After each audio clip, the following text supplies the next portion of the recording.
When I was a child, my brother would tell me a bedtime story about the man who murdered our father and watched as his blood poured onto the floor.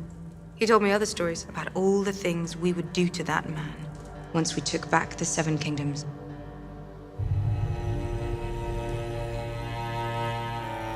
When Jaime shows up to Winterfell, it's very difficult for almost anybody to know how to feel about it. On the one hand, Dany looks at him as this is the person who murdered her father, and even if she has come to terms with who her father was and what her father really was, it probably doesn't entirely erase the sting of her father's murderer showing up on her doorstep. Your sister pledged to send her army north. I don't see an army. She never had any intention of sending her army north. Tyrion has made a number of mistakes now, and Dany's really at the end of her patience because she has a lot of fondness and respect for Tyrion, but many of his plans have really gone awry. And now Jaime Lannister's here, but not with the Lannister army. Your Grace, I know my brother. Like you knew your sister. Tyrion can't really fight back because he knows she's right. I mean, he really did make a grievous mistake. If Tyrion has a flaw, he's a very clever man, but sometimes clever people overestimate their own cleverness. You don't know me well, Your Grace, but I know Sir Jaime. He is a man of honor. For Brienne, I think she's in love with someone who doesn't realize that she is because that kind of experience hasn't been a part of her life. She's feeling things that she can't really process because she never grew up in a world where those things were an option. She's so used to Jaime taunting her and being the kind of nasty Jaime Lannister of old that she's just suspicious at first that he's playing her and that he's gonna reveal his true intent. I'm not the fighter I used to be, but I'd be honored to serve under your command, if you'll have me. He really believes in her as a soldier and he wants to be there next to her, so I think she's really shocked by his sincerity. Lady Sansa, I was hoping we could speak alone.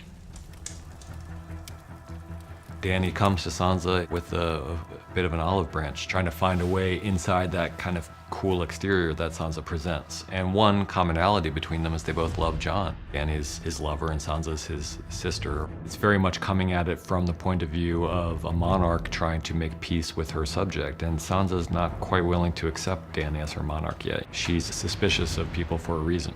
What about the North? It was taken from us. And we took it back, and we said we'd never bow to anyone else again. What about the North?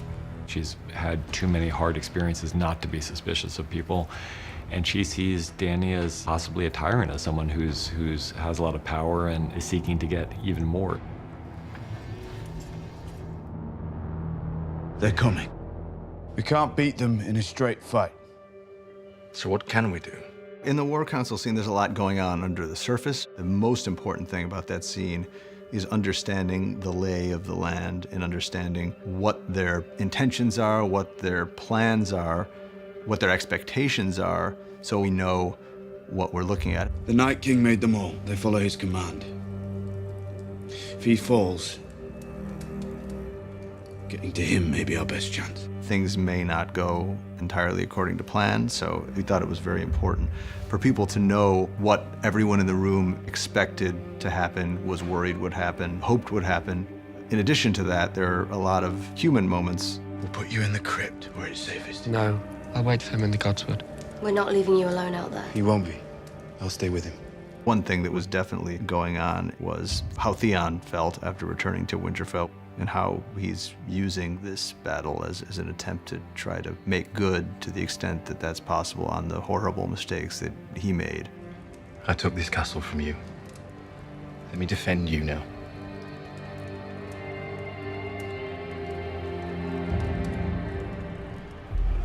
You're not the knight? Women can't be knights. Why not? Tradition. Any knight can make another knight.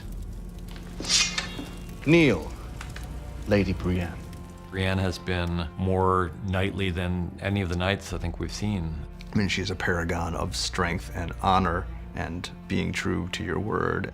When Jaime knights her, it's a general kind of validation she's wanted her whole life. But even more importantly, it's the acceptance and validation of Jaime, who she obviously has feelings towards that she's never really come to terms with or even allowed to bubble to the surface of her consciousness, but they're there all the same, and we can see all of those things swirling. Sir Brienne of Tarth, Knight of the Seven Kingdoms.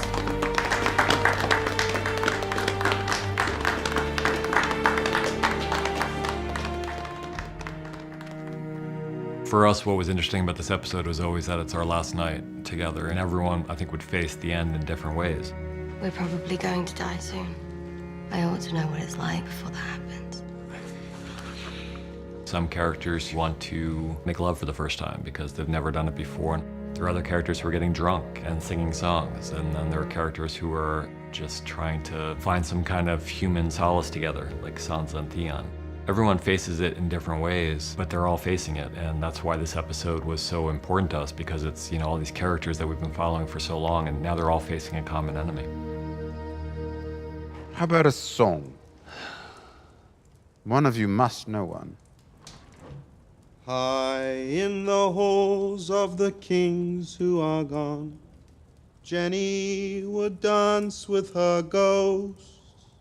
Daniel's got a really lovely voice, and we knew we wanted a song in this episode. We've had a song in several of the seasons. We haven't had an original in a while, so this felt like the place for it, and Daniel felt like the singer. The ones who'd been gone for so very long, she couldn't remember their names.